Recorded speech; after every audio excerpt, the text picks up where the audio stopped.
লেনদেনটা হচ্ছে যে আপনি যখন আমাকে শাসন করবেন আপনি কি করবেন আমার জন্য, আমি যখন শাসিত হব তখন আমি কি করব। এই প্রশ্নটা আমার রাষ্ট্রে গত 53 বছরে রিজলভ হয়নি। 111-এর সময় থেকে একটা কথা আছে, তৃতীয় ধারার রাজনীতি দরকার, বিকল্প রাজনীতি দরকার, পরিবার পূজার রাজনীতি থেকে বের হয়ে আসা দরকার। এই কথাগুলো যখন জনগণ বলে তারা আসলে কি বুঝাইতে চায়? আমরা যেই ভাষায়, যেই বক্তব্যে, যেই রাজনীতির কথা বলছি সেটার সাথে জামাতের শব্দ, বাক্য, কর্মসূচি, তারপরে তাদের প্রোগ্রামস, রাজনীতির বয়ান, কোনো কিছুতে ন্যূনতম কোনো মিলের জায়গা আছে কিনা? যেই দলটা মুক্তিযুদ্ধের প্রত্যেকটা ঘোষণাপত্রের ধারা উপধারা লঙ্ঘন করেছে, সাম্য, মানবিক মর্যাদা, সামাজিক সুবিচার, গণতন্ত্র, আইনের শাসন, এই দলটা রাজনৈতিক দলের ডেফিনেশনে পড়ে কিনা? তারা দেখবেন যে মুক্তিযুদ্ধের সংখ্যা নিয়ে চেতনা ব্যবসা করে, এরে ওরে রাজাকার বানায়, রাজাকারের তালিকা প্রকাশ করে দেখে যে ম্যাক্সিমাম আওয়ামী লীগ, তো আবার ওই তালিকা প্রকাশ বন্ধ করে দেয়। 50-60 হাজার লোক যুদ্ধ করেছে, প্রায় 2.5 লাখ 3.5 লাখ মানুষ ভাতা নেয়। এই যে চেতনা ব্যবসা, জামাত খেলাটা হচ্ছে আওয়ামী লীগের সেই মুক্তিযুদ্ধের চেতনা ব্যবসার খেলা। রাজনীতিতে আসবার জন্য উপযোগী হচ্ছে মোটামুটি সচ্ছল শিক্ষিত মধ্যবিত্ত পরিবারের ছেলেমেয়েরা, কিন্তু স্যাডলি বাংলাদেশে এই মধ্যবিত্ত সচ্ছল পরিবারের ছেলেমেয়েরা পলিটিক্সে আসছে না, আসতে হচ্ছে গ্রামীণ নিম্নবিত্ত পরিবারের ছেলেমেয়েরা।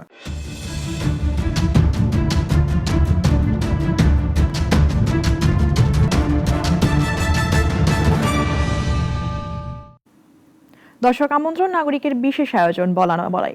আপনাদের সাথে আছি আমি মুনিয়া জুথি।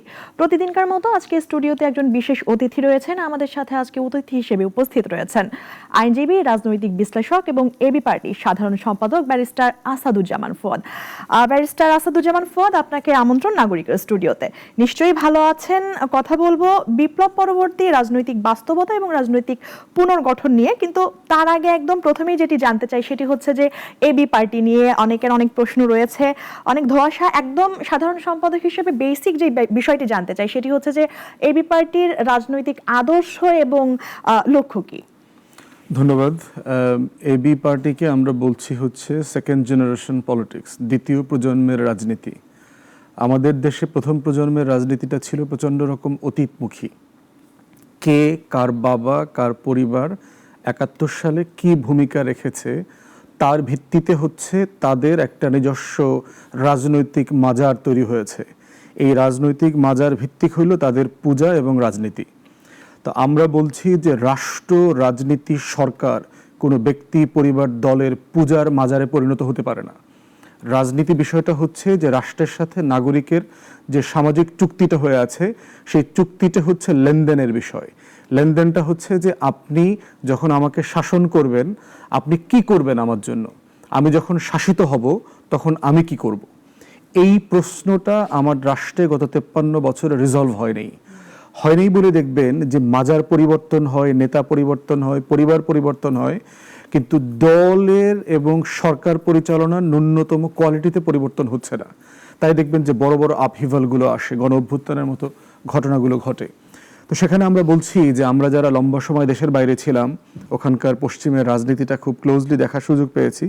সেখানে রাজনীতি মানে এটা না যে আপনার বাবার পরিচয় কী ছিল, আপনার দাদার পরিচয় কী ছিল, আপনি অতীতে আপনার বাবা দাদা একসময় মেসি ছিলেন, আপনি 80-র দশকে খুব ভালো ফুটবল খেলতেন, আপনি 80-র দশকে বিশাল একটা ক্রিকেটার ছিলেন, আপনি নামলেই 4-6 হইতো। আমি 30 বছর পরে আপনার এই 80-র দশকের গল্প শুনে আমার কি যায় আসে? আমার তো এখনকার পিচে খেলতে হবে, আজকের পিচে খেলতে হবে। আজকের ব্রিসবেনে আমি 4-6 মারতে পারছি কিনা, আমি আজকে 2025-এ মেসির মতো করে, রোনাল্ডোর মতো করে গোল দিতে পারছি কিনা, এটা হচ্ছে রেলেভেন্স। তো এই অতীতমুখিতা, ইতিহাসমুখিতা, পূজা, ভক্তির রাজনীতিটা আমার রাষ্ট্রকে, রাজনীতিকে ধ্বংস করে দিয়েছে। তো সেই জায়গা থেকে এবি পার্টি যে আইডিয়াটা ডেভেলপ করছে সেটা হচ্ছে দ্বিতীয় প্রজন্মের রাজনীতি। এটার মানে হচ্ছে সেবা ও সমস্যা সমাধানের রাজনীতি। রাষ্ট্রের সমস্যা কি, নাগরিকের সমস্যা কি, এইটা নিয়ে আমরা একটা জরিপ করেছি। 2020 সালে দল করবার আগে জন আকাঙ্ক্ষার বাংলাদেশ নামে আমরা একটা প্ল্যাটফর্ম করেছিলাম। এই 19 এপ্রিলে করবার পর থেকে 1 বছরের মতো সারা দেশে এবং যেখানে প্রবাসীরা থাকেন এইরকম বিভিন্ন জায়গায় আমরা 1000-1200 মিটিং করেছি, ছোট বড়, উঠানে, কমিউনিটি সেন্টারে, ইনডোর আউটডোর মিলায়ে। এই মিটিংগুলোতে আমরা আসলে বোঝার চেষ্টা করছি, দেখবেন 111-এর সময় থেকে একটা কথা আছে, তৃতীয় ধারার রাজনীতি দরকার, বিকল্প রাজনীতি দরকার, পরিবার পূজার রাজনীতি থেকে বের হয়ে আসা দরকার। এই কথাগুলো যখন জনগণ বলে তারা আসলে কি বুঝাইতে চায় এটা আমরা বোঝার চেষ্টা করেছি। আবার তৃতীয় ধারার কিছু রাজনৈতিক উদ্যোগ কিন্তু এর আগে হয়েছে। ডক্টর কামাল হোসেন আওয়ামী লীগের সভাপতি ছিলেন, বিশিষ্ট আইনজীবী, তিনি তো নতুন রাজনৈতিক দল করলেন গণফোরাম, কই তেমন কোনো সাড়া পড়ে নাই তো। বি চৌধুরী বাংলাদেশের রাষ্ট্রপতি ছিলেন, জিয়াউর রহমানের সাথে রাজনীতি করেছেন, এমপি মন্ত্রী অনেক কিছু ছিলেন, উনি একটা দল করলেন, কই দলটাতে তো সাড়া পড়ে নাই। বিএনপি থেকে বের হয়ে এসে অলি আহমদ জিয়াউর রহমানের সাথে রাজনীতি করেছেন, মুক্তিযোদ্ধা ছিলেন, দল করেছেন, কই তৃতীয় ধারাতে তৈরি করতে পারেন নাই। কাদের সিদ্দিকী আওয়ামী লীগ থেকে বের হয়ে এসে দল করেছে, কই তৃতীয় ধারাতে তৈরি করতে পারে নাই। তাহলে প্রশ্ন হচ্ছে, আমরা যখন বলছি যে তৃতীয় ধারার রাজনীতি করতে হবে, নতুন রাজনীতি দরকার, এইটা আমার কাছে মনে হয়েছে কেউ কখনো বোঝার চেষ্টা করে নাই যে মানুষ যখন বলে যে ভিন্ন কিছু লাগবে। সেটার জন্য আমরা যেটা করেছি, প্রচুর সার্ভে করেছি, পোল করেছি, মিটিং করেছি দেশে বিদেশে, এবং আমরা কিছু কনক্লুশনে আসছি এটা রেজাল্টে। একটা হচ্ছে, মানুষ অতীতের ইতিহাস গৌরবকে শ্রদ্ধা করে, পছন্দ করে, কিন্তু সেটা প্রতিদিন লেবুর মতো করে কচলাতে পছন্দ করে না। আপনি প্রত্যেক দিন কথা বলার সময় শুধু 71কে টেনে নিয়ে আসবেন, অতীতকে টেনে নিয়ে আসবেন, আপনার পূর্বপুরুষকে টেনে নিয়ে আসবেন, মানুষ এটা অপছন্দ করে। তাহলে মানুষ কি চায়, যে আপনি আমাদের শ্রদ্ধার জায়গা আছে 71 মুক্তিযুদ্ধ, এটাকে শ্রদ্ধার জায়গায় রাখেন। দ্বিতীয় অনুষঙ্গ হচ্ছে ধর্ম, বাংলাদেশের জনগণের একটা গুরুত্বপূর্ণ অনুষঙ্গ। তারা প্রতিদিন ধর্মীয় অনুশাসন যার যার মতো করে বুঝবার এবং মানবার চেষ্টা করেন, কিন্তু ধর্ম নিয়ে বাড়াবাড়িটা আবার দেশের মানুষ পছন্দ করে না। যে আপনি ধর্ম পালন করছেন করেন, বা যিনি করছেন না তাকেও না করবার স্বাধীনতা দেন, দুটাই দেন। তো এই জন্য আমাদের একটা অনুসিদ্ধান্ত হচ্ছে, ধর্মকে আমরা শ্রদ্ধা, সম্মান এবং সমালোচনার ঊর্ধ্বে রাখবো ওই জায়গায়। তৃতীয় অনুষঙ্গ হচ্ছে যে মানুষ প্রতিদিনকার সমস্যাগুলো কেউ সমাধান করুক, সেটা চায়। এবং সেটা কি, সেটা বুঝবার জন্য আমরা সার্ভে করে দেখেছি 21-22টা সমস্যাকে আমরা আইডেন্টিফাই করেছি, যেটা বাংলাদেশের মানুষকে প্রচুর কষ্ট দেয়, ভোগান্তির মধ্যে রাখে। তার ভিতরে 4-5টা হচ্ছে প্রায়োরিটি বেসিস। বাংলাদেশে একদম প্রান্তিক গ্রামীণ জনগোষ্ঠী থেকে শুরু করে যারা একেবারে ভেরি আরবান, গুলশানে বনানীতে থাকেন, তেমন মানুষগুলো ব্রিফকেস ভরা ডলার নিয়েও এদেশে একটা ভালো স্বাস্থ্যসেবা পায় না। আপনি ডলার ভরে হাসপাতালে গেলেও আপনি নিশ্চিত না যে আপনি জীবিত ফেরত আসবেন, আপনার একটা ভালো ট্রিটমেন্ট হবে। আপনার ডান কিডনিটা ট্রান্সপ্লান্ট করবার বদলে বাম কিডনিটা ফেলে দেবে না, আপনার ডান হাতের বদলে বাম হাতে অপারেশন করবে না, আপনার অপারেশনের পরে ছুরি কাঁচি পেটের ভিতরে থেকে যাবে না, প্রসূতি মায়ের বাচ্চা প্রসবের পরের যে হাইজিন ক্লিন করবার ব্যাপার থাকে সেগুলো অপরিষ্কার অবস্থায় তাকে বাড়ি পাঠানো হবে না। এই জায়গাগুলোতে দেখলাম যে প্রত্যেক দিনের সাফারিংস আছে মানুষের স্বাস্থ্যসেবা খাত, এবং ফরমোস্ট প্রায়োরিটি যেটা দেশের মানুষকে দেখলাম, তার একটা রেজলিউশন চায়। এবং দেখেছেন ভারতে কি পরিমাণ টাকা পাচার হচ্ছে আমাদের এইটা স্বাস্থ্য খাতে। শুধু এর আগে দেখলাম অলমোস্ট $5 বিলিয়ন শুধু ইন্ডিয়াতে যাচ্ছে স্বাস্থ্য খাতে। ওভারঅল হাজার হাজার কোটি টাকা, থাইল্যান্ড, সিঙ্গাপুর, এইটা সেটা যদি যোগ করেন, প্রচুর টাকা পাচার হয়ে যাচ্ছে। অথচ এই সেবা খাতটা তো আপনার এখানে থাকার কথা ছিল। নাগরিকের তো কথা তো শুনছিলাম, সেইখান থেকে জানতে চাই যে এবি পার্টির সাংগঠনিক শক্তি আসলে কোন জায়গায় দাঁড়িয়ে, মাঠ পর্যায়ে কতটা বিস্তৃত, মানে যতটা বিস্তৃত আপনারা চিন্তা করেছেন, কাজের বেলায় ঠিক কতটা বিস্তৃত? কাজের বেলা হচ্ছে 20 সালে প্রতিষ্ঠিত হলেও আমরা তো আসলে দলের কাজ তেমন করতে পারিনি আওয়ামী লীগের আমলে।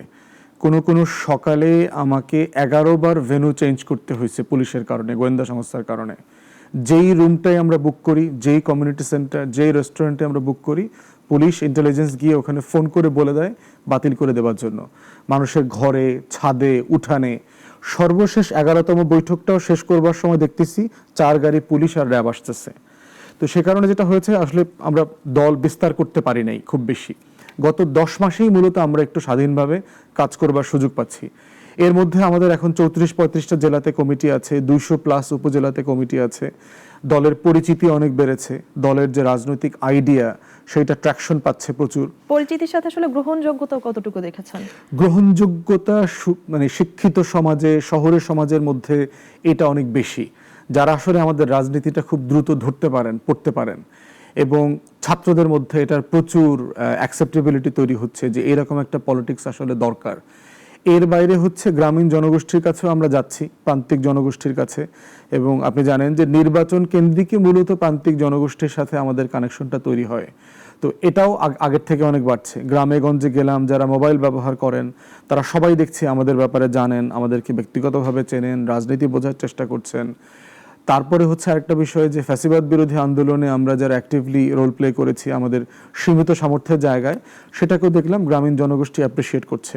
বাকিটা হচ্ছে যে আপনার পাওয়ার পলিটিক্সের নিজস্ব ডায়নামিক্স আছে, এই ডায়নামিক্সটা সময়ের সাথে সাথে ইভলভ করবে এবং সেটা আমাদের দলেরও আমরা একটা ডেডলাইন ঠিক করেছি যে 15 বছরের মধ্যে যদি আমরা ক্ষমতায় যেতে না পারি তাহলে আমাদেরকে আলোচনা করতে হবে যে আমরা দল রাখবো কিনা, কারণ সেই দলটা আসলে বনসাই হয়ে যাবে যদি 15 ইয়ার্সের ভিতরে আমি জনগণের কনফিডেন্স, আস্থা, সম্মতি আদায় করতে না পারি। তো এই চ্যালেঞ্জটা আমাদের নিজেদের সাথে আমরা নিয়েছি যে 15 ইয়ার্সের ভিতরে আমরা সেখানে আমাদেরকে দেখতে চাই। কথা অনুযায়ী বলছিলেন যে তৃতীয় ধারার একটা রাজনীতি, তো সেই জায়গা থেকে কি যে 15 বছরের টাইম ফ্রেমটা আপনি বললেন, আসলে কি এই একটা গোলই ফিক্সড, নাকি কখনো আমরা দেখবো যে বড় কোনো রাজনৈতিক দলের সাথে জোট হয়ে উঠছে বা ভিন্ন কিছু? জোট হলেও তো আপনার লক্ষ্য পরিবর্তন হবে না, কারণ জোট হওয়া মানে এটা না যে আমার দল মার্কা বাদ দিয়ে আমি অন্য একটা দলের মার্কায় বিলীন হয়ে যাব, সেই রাজনীতি তো আমরা করব না। তো দিন শেষে জোটের রাজনীতি থাকবে, সেটা একান্তই নির্বাচনকালীন জোট হইতে পারে আর কি, যে আমরা হয়তো একসাথে নির্বাচন করব, কিন্তু আমার রাজনীতিটা তো ভিন্ন থাকবে। এবং নির্বাচনী জোটের ভিতরে ধরেন তো আমার রাজনৈতিক ইস্যুগুলোকে আমরা আইডেন্টিফাই করব যে কমন গ্রাউন্ডে কোথাও আনা যায় কিনা আর কি। তো সেক্ষেত্রে আমরা যে বিষয়গুলো আইডেন্টিফাই করেছি সেই বিষয়গুলোতে মোটা দাগে মানে আপনি কোনো রাজনৈতিক দলের সাথে বিরোধের জায়গা পাবেন না। যে আমি চাই যে বাংলাদেশের প্রত্যেকটা নাগরিককে বিশ্বমানের স্বাস্থ্যসেবা দিতে, এটা তো আপনি কোনো রাজনৈতিক দল বলবে না যে আমি এটার সাথে একমত না। আমি চাই যে গণপরিবহনের যে ভোগান্তি আছে প্রত্যেক দিন সকালবেলা আপনি টাকা নিয়ে রাস্তায় দাঁড়ায় থাকবেন, বাসে উঠতে পারবেন না, সিএনজিও পাবেন না, রিক্সাও পাবেন না, বৃষ্টিতে ভিজতে হচ্ছে, আপনার কৌশলগত কোনো পার্থক্য যদি চলে আসে সামনে, সেক্ষেত্রে কি করবেন? কৌশলগত পার্থক্য তো নীতি পরিবর্তন হবে না। কৌশলটা কি? ধরেন আমি একা নির্বাচন করব না আমি অ্যালায়েন্স আকারে নির্বাচন করব, আমি কি 300 আসনেই প্রার্থী দেওয়ার সক্ষমতা রাখি, না আমি আসলে 30টা আসনে প্রার্থী দিয়ে সিরিয়াসলি ফাইট করব, আমি আসলে কি করব, এটা হলো কৌশল। কিন্তু নীতি পজিশনটা কি? আমার রাজনীতির নীতি পজিশনটা হচ্ছে মানুষের অধিকার, কল্যাণ রাষ্ট্র তৈরি করা, সেবা ও সমস্যা সমাধানের রাজনীতিটা করা, মানুষের প্রত্যেক দিনের ভোগান্তিগুলোকে অ্যাড্রেস করা, কথা বলা, আওয়াজ তোলা, প্রতিবাদ করা, যারা আন্দোলন ন্যায্য সংগ্রাম করছেন তাদের সাথে একাত্মতা ঘোষণা করা। সেই নীতি পজিশনটা তো আমার আর পরিবর্তন হবে না। জি, এবি পার্টি নিয়ে এখনো অনেক প্রশ্ন বাকি। আপনারা বলছেন যে জামাত ফ্রি রাজনীতি, কিন্তু প্রতিষ্ঠাকালীন নেতারা ছিলেন জামাতপন্থী। এই দ্বন্দ্ব কিভাবে ব্যাখ্যা করেন? এবং বর্তমান সময়ে যে নতুন কোনো রাজনৈতিক দল বা নতুন যে কোনো দলই উন্মোচন হলে অনেকেই আসলে মন্তব্য করছেন যে এটা জামাতেরই প্ল্যান বা মেটিকুলাস প্ল্যানের একটা অংশ। এই দ্বন্দ্বের জায়গায় আপনাদের ব্যাখ্যা কি? প্রথম কথা হচ্ছে যে জামাতের রাজনীতিটা বোঝা দরকার, যে তার রাজনীতিটা কি। জামাতের লিটারেচার, গঠনতন্ত্র যদি পড়েন, জামাতের পলিটিক্যাল জায়গাটা হচ্ছে সে বাংলাদেশে একটা ইসলামী রাষ্ট্র তৈরি করতে চায় এবং সেটা তারা শরিয়া ভিত্তিক আইনের মাধ্যমে তারা পরিচালিত করবেন। দ্বিতীয় জায়গা হচ্ছে যে জামাত তার কর্মসূচির মধ্য দিয়ে যেই কাজগুলো করে সেই কাজগুলোর মধ্য দিয়ে আপনাকে বিবেচনা করতে হবে যে সেই একই ধরনের কাজগুলো অন্য কেউ করে কিনা। এখন আমরা আমাদের ঘোষণাপত্রে আমরা বলেছি ধর্ম এবং মুক্তিযুদ্ধ নিয়ে আমরা কোনো রাজনীতি করব না। এই চেতনার রাজনীতি, সেটা যে চেতনাই হোক, এটা সম্মানের জায়গা, এটা আমরা বিতর্কের ঊর্ধ্বে থাকবে, বাট মূল্যবোধকে আমরা আপহোল্ড করব। একটা সমাজের, প্রত্যেকটা সমাজের নিজস্ব মূল্যবোধ আছে, এই ভ্যালু সিস্টেমকে আমরা আপহোল্ড করব।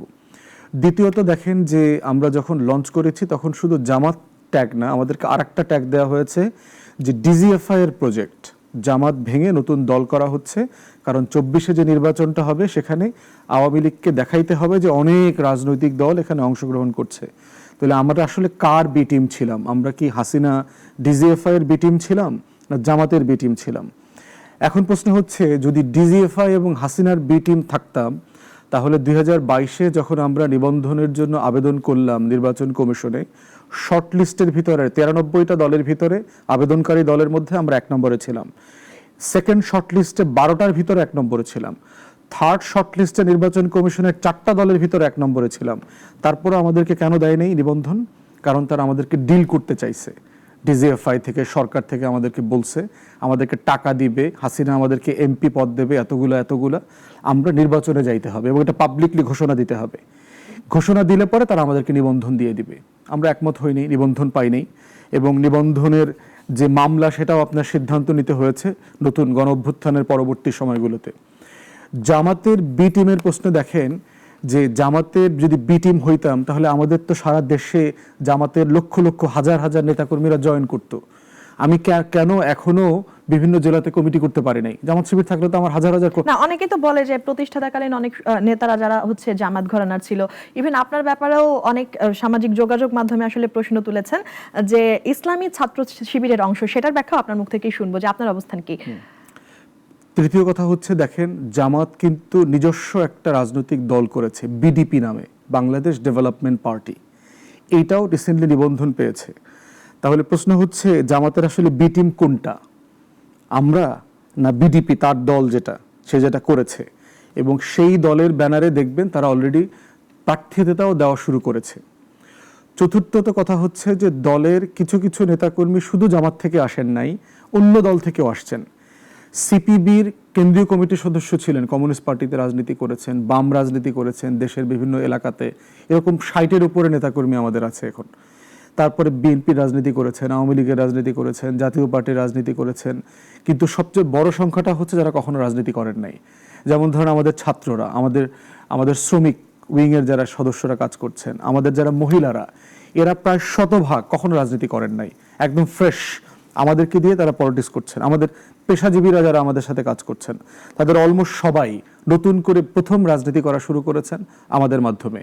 কর্মসূচি দেখেন, আমরা যেই ভাষায়, যেই বক্তব্যে, যেই রাজনীতির কথা বলছি, সেটার সাথে জামাতের শব্দ, বাক্য, কর্মসূচি, তারপরে তাদের প্রোগ্রামস, রাজনীতির বয়ান, কোনো কিছুতে ন্যূনতম কোনো মিলের জায়গা আছে কিনা? আপনি দেখবেন এখানে ন্যূনতম কোনো মিলের জায়গা নাই। যদি থাকতো তাহলে সিভিল সোসাইটি এঙ্গেজমেন্ট, নাগরিক সমাজের সাথে আমাদের যে এঙ্গেজমেন্ট, বুদ্ধিজীবীদের সাথে যে এঙ্গেজমেন্ট, গণমাধ্যমের সাথে যে আমাদের এঙ্গেজমেন্ট, আপনি এটাতে খুঁজে পেতেন, এই তরিকাগুলো খুঁজে পেতেন। আমি 19 বছর বয়সে ইংল্যান্ডে চলে গেছি। আমি জামাতের রাজনীতি করবার সুযোগ পাইলাম কোথায় বলেন? ছোট মানুষ আমি বাম রাজনীতি করেছি। আমার বাবা ছাত্র ইউনিয়ন করতেন, জাসদ করেছেন, তারপরে আমার চাচা ওয়ার্কার্স পার্টি করতেন, আমি নিজে ছাত্র ফ্রন্ট করেছি। তো এই সময়টাতে আমি বেড়ে উঠেছি বাম ঘরানার রাজনীতির মধ্য দিয়ে। কিন্তু এর মানে এটা না যে আমি ধর্ম করব না, আমাদের সমাজের যে মূল্যবোধ আছে সেগুলোকে আমি ধারণ করি না, ব্যাপারটা তা না। তো এই জন্য হচ্ছে জামাতের রাজনীতি করবার সুযোগই তো আমার কখনো হওয়ার কথা না, কারণ আমি ঢাকা ইউনিভার্সিটি সেকেন্ডারি পড়া অবস্থা 19-20 বছরে চলে গেছি। তো এটা প্র্যাকটিক্যালি পসিবল না। তো জামাত তো করে ছাত্র জীবনের পরে মানুষ। তো সেই জায়গায় এগুলো খুব অবান্তর কথা আর কি। বরং আমরা বলতে চাই যে আমাদের রাজনীতিটাকে কোশ্চেন করেন, যে এটার ভিতরে আপনি আপনাকে দেখেন কিনা, এটার মিররের ভিতরে আপনি ভবিষ্যৎ বাংলাদেশটা দেখেন কিনা, এটা গুরুত্বপূর্ণ। জি, কথা বলবো বিপ্লব পরবর্তী বাস্তবতা এবং রাজনৈতিক পুনর্গঠন নিয়ে। প্রথমেই যে প্রশ্নটি করবো সেটি হচ্ছে যে জুলাই বিপ্লবের পর বাংলাদেশ কি সত্যিকার অর্থে গণতান্ত্রিক রূপান্তরে প্রবেশ করেছে, নাকি শুধুমাত্রই মুখোশ বদলের রাজনীতি? কি মনে করেন? করেছে। গণ অভ্যুত্থান পরবর্তী আকাঙ্ক্ষাগুলো দেখেন, যে মানুষ আকাঙ্ক্ষার কথা বলতে পারছে। আমরা এমন একটা গুমট পরিবেশে ছিলাম, থট পুলিশিং শুরু হয়েছিল।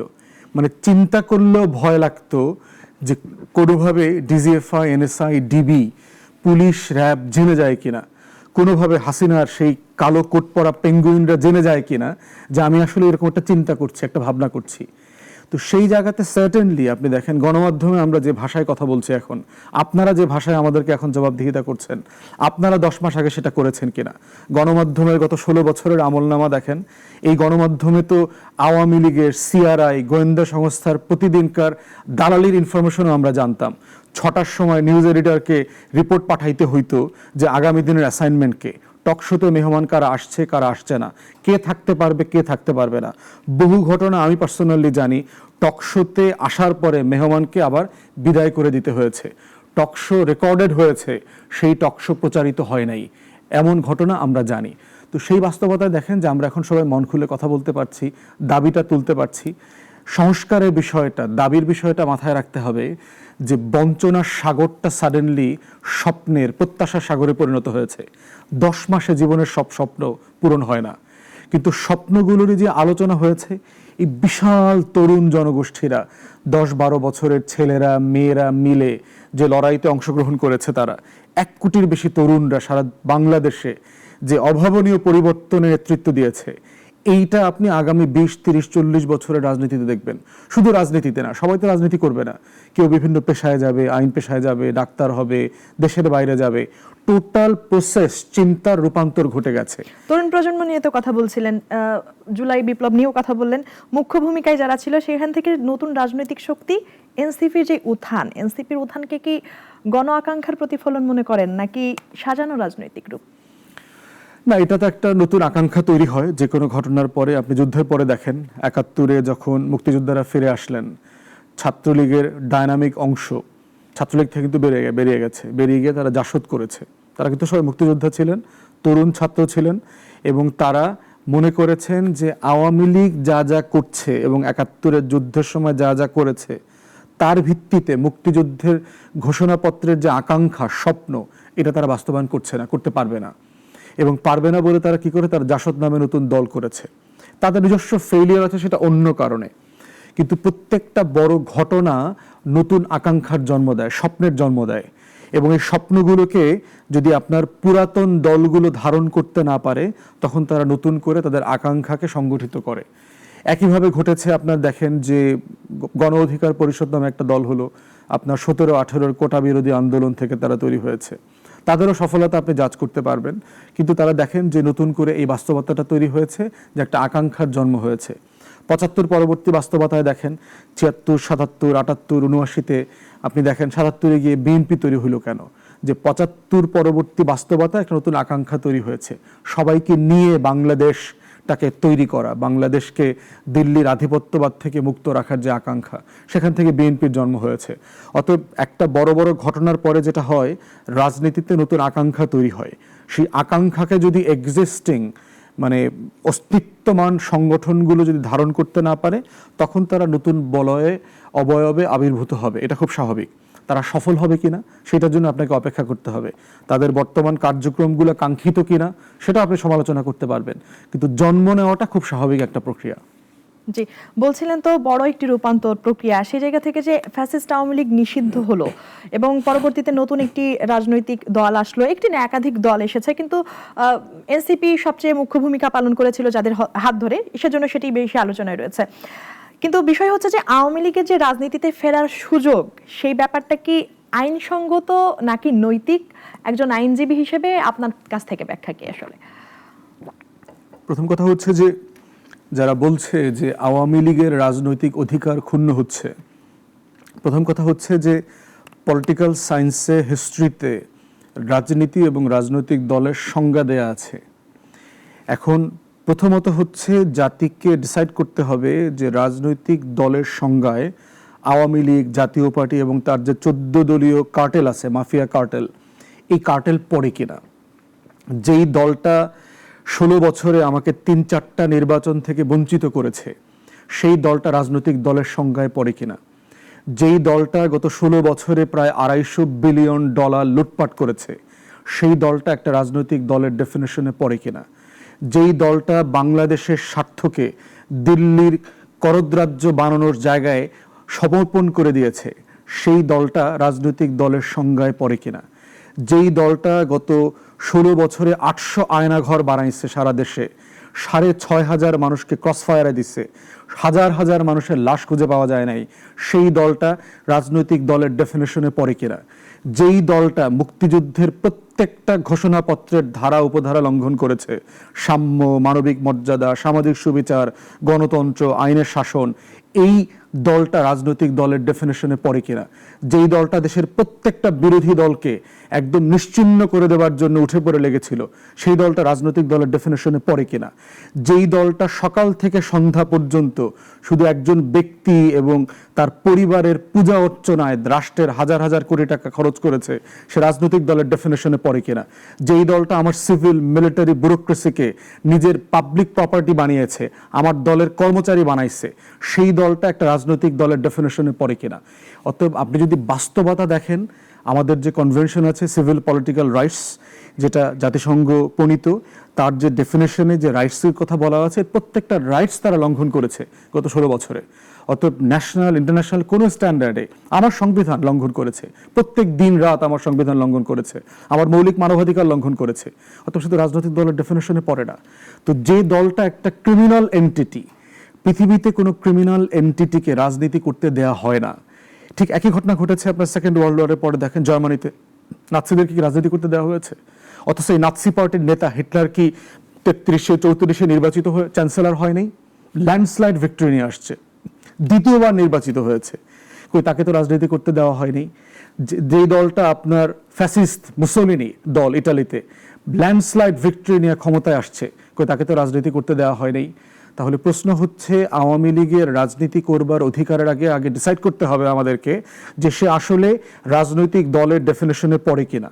তার দলের যারা কর্মচারীরা ছিলেন এরা আসলে রাজনৈতিক নেতা কর্মীর ডেফিনেশনে পড়ে কিনা। 1400 মানুষকে হত্যা করবার পরে 6 সপ্তাহের ভিতরে তারা এখন পর্যন্ত কেউ ক্ষমা চেয়েছে কিনা? একটা নেতা কর্মী এই দলের কেউ ক্ষমা চেয়েছে কিনা? এখনো চায় নাই। এখনো যেই দলের নেত্রী ভারতে আশ্রয় নিয়েছে, মানে আপনি চিন্তা করে দেখেন যে আমার শত্রু রাষ্ট্র যিনি প্রত্যেক দিন আমার স্বাধীনতা, সার্বভৌমত্ব, আমার জাতীয় স্বার্থ ক্ষুণ্ণ করছে, আপনি তার বাড়িতে গিয়ে থাকেন, তাহলে কি আপনি দিন শেষে আবার তাকে ফেরত নিয়ে আসবেন?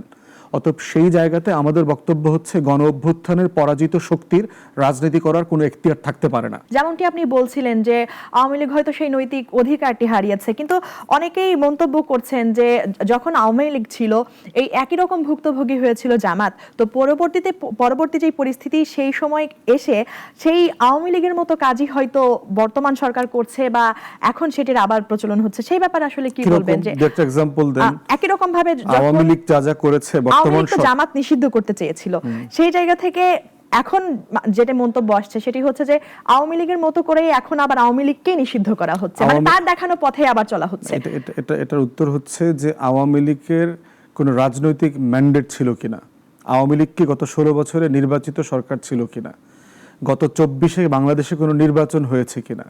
তাহলে জামাতকে নিষিদ্ধ করবার জন্য তো একটা ম্যান্ডেটেড গভর্নমেন্ট দরকার, এমন একটা সরকার যার সম্মতি আছে শাসন করবার, যিনি নির্বাচিত হয়ে আসছেন। প্রথম প্রশ্ন, তাহলে আওয়ামী লীগ তো নির্বাচিত সরকার ছিল না। 2008-এর নির্বাচনে দিল্লি আওয়ামী লীগ এবং বাংলাদেশের সুশীলরা, উত্তরপাড়া, সেনাবাহিনী, আমলাতন্ত্ররা মিলে বাংলাদেশে একটা ইলেকশন ইঞ্জিনিয়ারিং করেছে। ন্যূনতম 100 আসনে বাংলাদেশের গোয়েন্দা সংস্থাগুলো বিএনপিকে হারাইছে। তাহলে সেটা কি নির্বাচিত সরকার ছিল? আওয়ামী লীগ নির্বাচিত সরকার ছিল না তো। 2014-তে একতরফা নির্বাচন করেছে আওয়ামী লীগ, সেখানে নির্বাচিত সরকার ছিল, সম্মতি নিয়ে দেশ শাসন করেছে। 2018 সালে রাতের ভোটে তারা নির্বাচিত হয়ে আসছে, এটা কি জনগণকে শাসন করবার সম্মতি ছিল?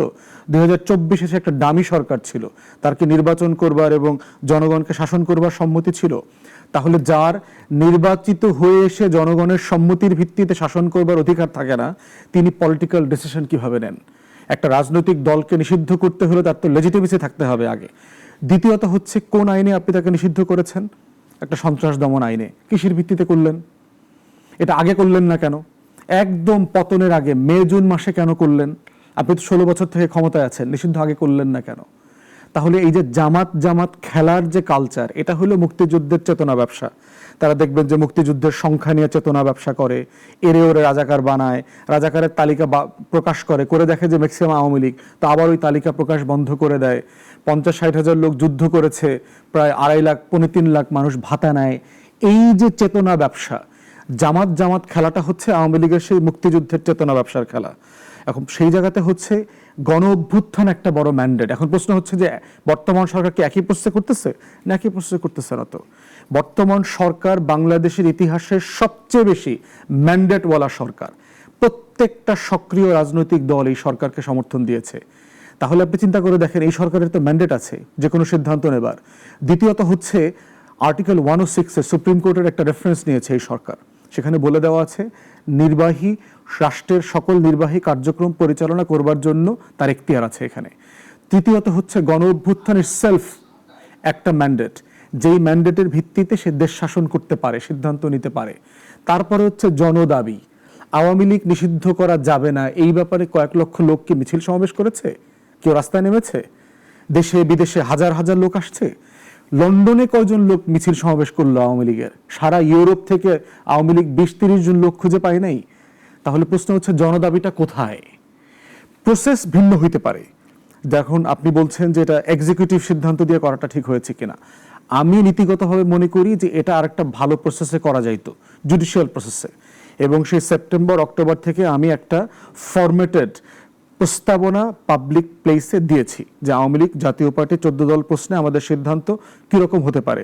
আমি বলেছি যে আমেরিকান কংগ্রেশনাল হিয়ারিংয়ের মডেলে, সিনেট হিয়ারিংয়ের মডেলে আপনি একটা গণশুনানি করেন, একটা কমিশন করেন, এটা পাবলিক হবে, বিটিভি এটা লাইভ সম্প্রচার করবে, দেশের যে কোনো নাগরিক নিবন্ধন করে এখানে মতামত দিতে পারবে, জরিপ করতে পারবে। সেখানে মতামত আসুক যে আওয়ামী লীগকে আমরা কিভাবে দেখতে চাই।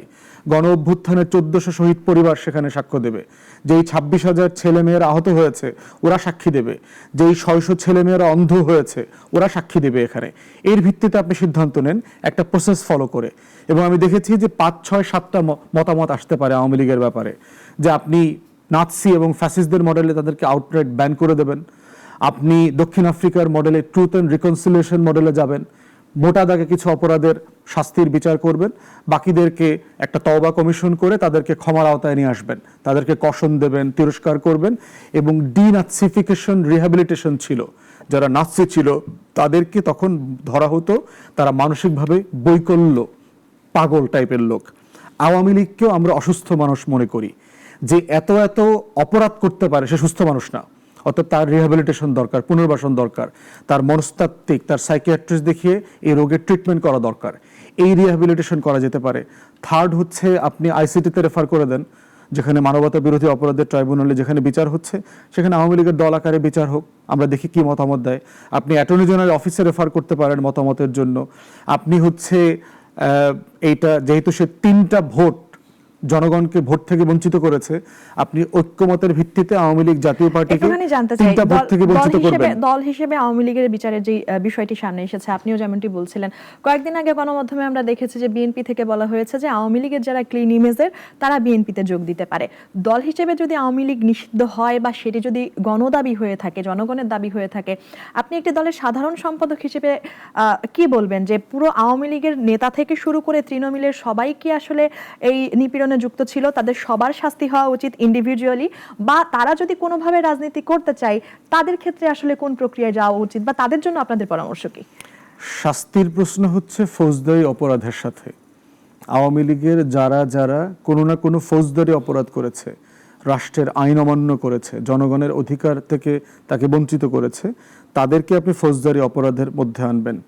কিন্তু আওয়ামী লীগের মাধ্যমে যারা ফৌজদারি অপরাধ করে না কিন্তু সুযোগ নিয়েছে, যেমন ধরেন আওয়ামী লীগের একেবারে ওয়ার্ড ইউনিয়ন থেকে শুরু করে যারা সোকল নির্বাচিত এমপি, উপজেলা চেয়ারম্যান, পৌরসভার চেয়ারম্যান হয়েছে, সেটা তো ফৌজদারি অপরাধ করে নাই, কিন্তু আওয়ামী লীগের নির্বাচনের এই নাটকের বেনিফিট তো সে নিয়েছে।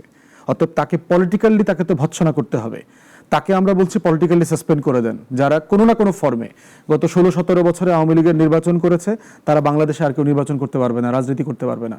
একদম ফ্রেশ আওয়ামী লীগের সাপোর্টার, কর্মী, শুভাকাঙ্ক্ষী যারা আছে, যাদের কোনো অপরাধ নাই, যারা অনুশোচনা করবে, জাতির কাছে ক্ষমা চাইবে এবং ভেটিং করে দেখা যাবে তারা কোনো না কোনো ফর্মে আওয়ামী লীগ থেকে কোনো সুবিধা নেয় নাই, রাষ্ট্রকে বঞ্চিত করে নাই, তারা ফ্রেশ রাজনীতি করবে। অ্যাজ অ্যান ইন্ডিভিজুয়াল যে কোনো নাগরিকের রাজনীতি করবার অধিকার আছে, সে রাজনীতি করবে। কিসের ব্যানারে করবে?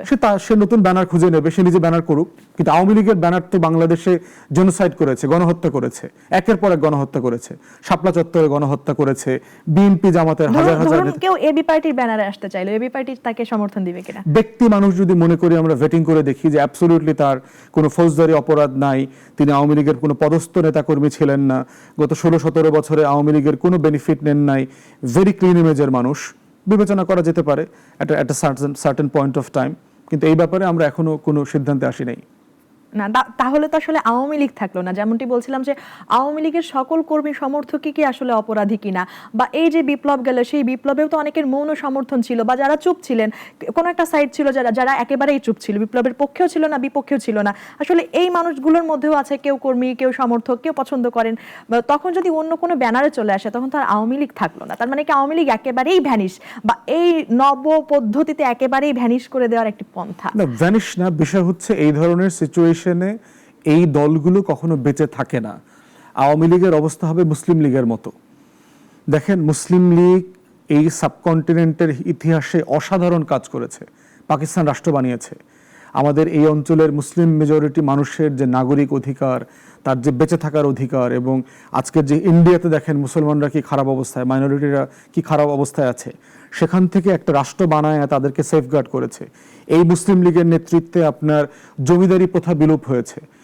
যারা গরিব বাঙালি মুসলমান ছিল, বাঙালি হিন্দু ছিল নিম্ন বর্ণের, তারা কিন্তু মুক্তির সনদ পেয়েছে। সেই মুসলিম লীগ 60-এর দশকে দেখেন স্বৈরাচার হয়ে উঠেছে, সামরিক বাহিনী শাসন কায়েম করেছে, বারবার তাকে সতর্ক করা হয়েছে, সে কোনো লেসন নেই। না নেওয়ার কারণে কি হয়েছে, দেশের মানুষ তাকে ভোটের মাধ্যমে বিতাড়িত করেছে।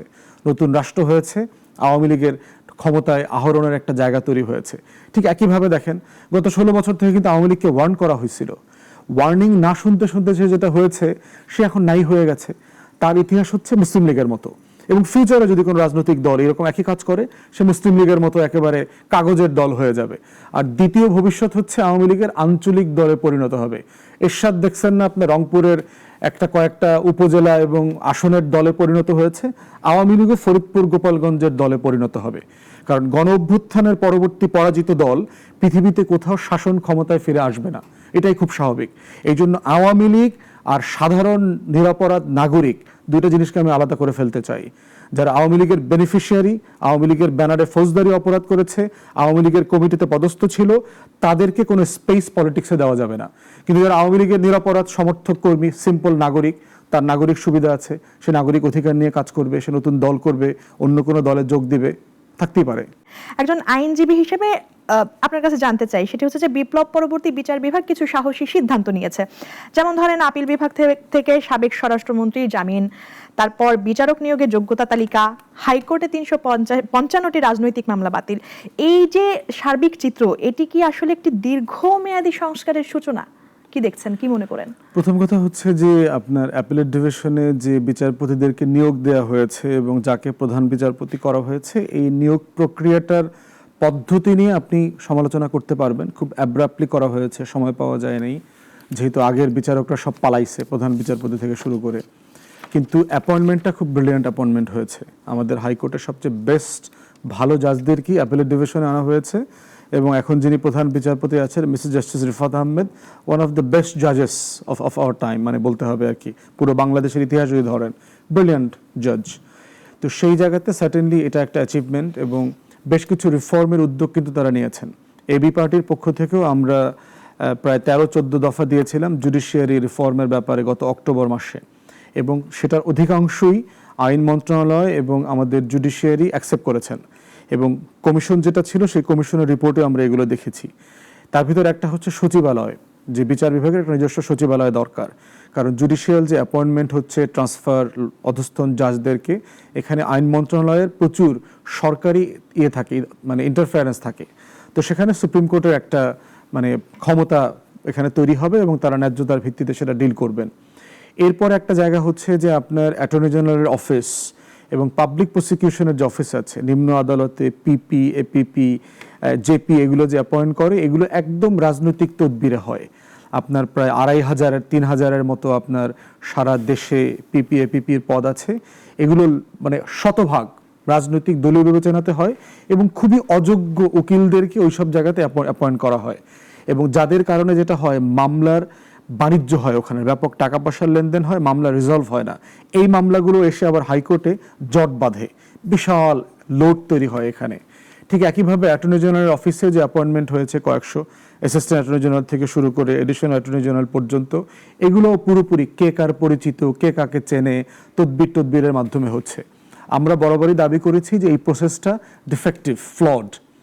সংস্কার, গণ অভ্যুত্থান পরবর্তী বাস্তবতায় এই প্রসেস থাকতে পারে না। এর একটা পার্মানেন্ট অ্যাপয়েন্টমেন্ট সিস্টেম থাকতে হবে। কারা কারা কত মেয়াদে যোগ্যতার ভিত্তিতে এখানে অ্যাপয়েন্টেড হবে। জুডিশিয়াল অ্যাপয়েন্টমেন্ট, কারা কারা হাইকোর্টে বিচারপতি হবেন, সেই প্রসেসের ব্যাপারে আমরা ব্যাপক সমালোচনা করেছি। আপনি দেখেছেন 21 না 23 জনকে আপনার হাইকোর্টে জাজ বানানো হয়েছে। অধিকাংশকে আমি ভালো জাজ মনে করি না। যে খবর পেয়েছি, রিপোর্ট পেয়েছি, বাট 4-5 জন আছেন বেশ যোগ্য জাজ, তারা রেগুলার অ্যাপয়েন্টমেন্ট হলেও তারা ভালো জাজ হিসেবে নিয়োগ পেতেন। কিন্তু প্রসেসটা ফ্লড। আমার ছেলে অমুক দলের অমুক নেতার মেয়ে, তারপরে হচ্ছে অমুক বিচারপতির আত্মীয়, অমুক চেম্বারের জুনিয়র, আইনজীবী সমিতি, বার কাউন্সিলের অমুক নেতার পরিচিত, এই যে বিবেচনাগুলো, এই বিবেচনাগুলোকে ফেলে দিতে হবে। রাষ্ট্র এগোবে না, রাষ্ট্রকে এগোতে হবে মেরিটের উপরে, মেধার উপরে, যোগ্যতা, সততা, দক্ষতার উপরে ভিত্তি করে। তাই জুডিশিয়াল অ্যাপয়েন্টমেন্ট যে একটা আইন করেছে, এই আইনটাকে আমরা স্বাগত জানাই। এই আইনে কিছু ভুল ত্রুটি আছে, কিছু লুপোলস আছে, যেগুলোকে অলরেডি অ্যাড্রেস করা তারা শুরু করেছে। আমরা আশা করছি আইন উপদেষ্টা এবং chief justice, attorney general office মিলে তারা এই কাজগুলো এগিয়ে নিয়ে যাবেন। একটা সিরিয়াস রিফর্মের জায়গা থেকে বেস্ট অ্যান্ড ব্রাইটেস্টদেরকে বার এবং লোয়ার জুডিশিয়ারি থেকে এনে জাজ বানানো দরকার। এটার মধ্য দিয়ে আমরা চাচ্ছি এটার সমাধান হোক। অ্যাট এ টাইম এটাও আমরা নোটিস করছি, আওয়ামী লীগ আমলে অ্যাপয়েন্টেড অনেক করাপ্ট, ক্রিমিনাল এবং দলীয় বিবেচনার জাজদেরকে এখনো সরানো হয়নি। সেটাও গ্র্যাজুয়ালি রুট আউট করে ফেলা দরকার। এবং এদের ভিতরে যারা দুর্নীতিগ্রস্ত, তাদের সুপ্রিম জুডিশিয়াল কাউন্সিলের মাধ্যমে যাচাই বাছাই করে, ইনসাফের সাথে তদন্ত করে সম্মানজনকভাবে বিচারের মুখোমুখি করতে হবে। কারণ সন্দেহের বশবর্তী হয়ে কাউকে যদি বিচার অথবা ছুটিতে পাঠায় দেওয়া হয়, অবসরে পাঠানো হয়, ফিউচারে কোনো সম্মানিত ভালো মানুষ বিচারপতি হইতে চাইবেন না। আর একটা টেন্ডেন্সি যেটা দেখলাম সুপ্রিম কোর্টে আপনার এখন ইদানিং, সেটা হচ্ছে মাস্তানি। বিভিন্ন রাজনৈতিক দলের বড় বড় নেতা, বারের নেতা, সুপ্রিম কোর্ট বার অ্যাসোসিয়েশনের বড় বড় আইনজীবী, তারা গিয়ে কোর্টে ব্যাপক মাস্তানি করতেছে। অ্যাজ ইফ 16 বছর তো আমি খাইতে পারি নাই, তো এখন আমাকে দিতে হবে, আমার খাইতে হবে, এই মামলার রায় আমাকে দিতে হবে। বিগ কোম্পানিগুলোর উকিল কে হবে? বেক্সিমকোর উকিল হওয়া নিয়ে মারামারি হচ্ছে, নাসা গ্রুপের উকিল হওয়া নিয়ে মারামারি হচ্ছে, সামিট গ্রুপের উকিল কে হবে, তার আইনজীবী কে হবে, রানা প্লাজার ওই লোকটারে কে বেইল করাবে, করোনার সার্টিফিকেট বেচা সে আওয়ামী লীগের নেতা, তার বেইল কে করাবে, ওখানে টাকা পয়সা বেশি। এগুলো নিয়ে ধস্তাধস্তি হচ্ছে। আবার ভালো ভালো আইনজীবীদেরকে আওয়ামী লীগের দোসর বলে ট্যাগ দেওয়ার চেষ্টা করা হচ্ছে। বিচারপতিদেরকে পর্যন্ত আপনার বেঞ্চে বসা অবস্থায় তাদেরকে বিড়ম্বনার শিকার করা হচ্ছে। ভাই, আপনি তো আওয়ামী লীগের আমলের বিচারপতি। তো বিচারপতি তখন নরম থাকে, তাকে আবার রায়টা তার পক্ষে দিয়ে দেয়। তো এইরকম একটা জুডিশিয়াল কেওয়াস এখন চলছে, এইটাকে অ্যাড্রেস করতে হবে। জি, আপনি তো বলছিলেন যে আওয়ামী লীগের দোসর শুধু ট্যাগ দেওয়া হচ্ছে। একটা সময় যেমন আওয়ামী লীগ করতো যে মুক্তিযুদ্ধের একটি চেতনা বা রাজাকার একটি ট্যাগ, মনে করেন না যে ভবিষ্যতে যদি এখনকার মতো এমনই চলতে থাকে, ভবিষ্যতেও আসলে আওয়ামী লীগের মতোই, আওয়ামী লীগ যেমন রাজাকার শব্দটাকে ব্যবহার করতো, জুলাই বিপ্লবের ক্ষেত্রে এই যে আওয়ামী লীগের দোসর, এটিকে ব্যবহার করে আবার কোনো অনৈতিক স্বার্থ কোনো মহল হাসিল করতে পারে? হ্যাঁ, সম্ভাবনা আছে, এবং এটা সম্ভাবনা ইতিমধ্যে আমরা দেখতে পাচ্ছি। কিন্তু এটা দুঃখজনক হবে। আমরা যেটা বারবার বলছি যে জেনুইনলি আওয়ামী লীগের সময় যারা দেশের বিপক্ষে দাঁড়িয়েছে, রাষ্ট্রের বিপক্ষে দাঁড়িয়েছে, তাদেরকে যাচাই বাছাই করে তদন্ত করে বিচারের মুখোমুখি করতে হবে। কিন্তু এটাকে নিয়ে যেন রাজনীতিটা না করা হয়, সেটা গুরুত্বপূর্ণ আর কি। এবং সেটা আমরা খুব সিরিয়াসলি অবজার্ভ করতেছি যে, এবং এটা নিয়ে সমালোচনা অব্যাহত রাখতে হবে। যেখানে একেবারে শেষ সময় চলে এসেছে, আমি খুবই সংক্ষেপে একটি বিষয় জানতে চাই, যেটি হচ্ছে যে বর্তমানে যেসব রাজনৈতিক নেতাদের বিচার চলছে, সেগুলো কি ন্যায়ের পথে এগোচ্ছে নাকি রাজনৈতিক শুদ্ধি অভিযানের ছদ্মরূপ? এখন পর্যন্ত বিচার যেগুলো হচ্ছে সেখানে বাড়াবাড়ি আমার চোখে পড়ে নাই। বিশেষ করে ধরেন এই মানবতা বিরোধী অপরাধের ট্রাইব্যুনালে যে সকল আওয়ামী লীগের নেতাদেরকে আনা হচ্ছে, এবং আমরাও বারবার দাবি করেছি আমার শত্রুর বিচারটাও ইনসাফের সাথে করতে হবে। এবং এটাই হচ্ছে নতুন বাংলাদেশ, যে আমার শত্রুকে আমি কিভাবে বিচার করছি এটা যেন প্রমাণ হয় যে আসলে আমরা বাংলাদেশে বদলে গেছি, আসলে আমরা বাংলাদেশ 2 চাই, দায় দরদের রাজনীতি চাই। আওয়ামী লীগকে আমি রাজনৈতিকভাবে প্রচণ্ড ঘৃণা করি, কিন্তু শেখ হাসিনার প্রতি, ওবায়দুল কাদের অথবা আওয়ামী লীগের কোনো নেতার প্রতি অবিচার যেন না হয়, বেইনসাফি যেন না করা হয়, এটার ব্যাপারে আমি একইভাবে কথা বলে যাব।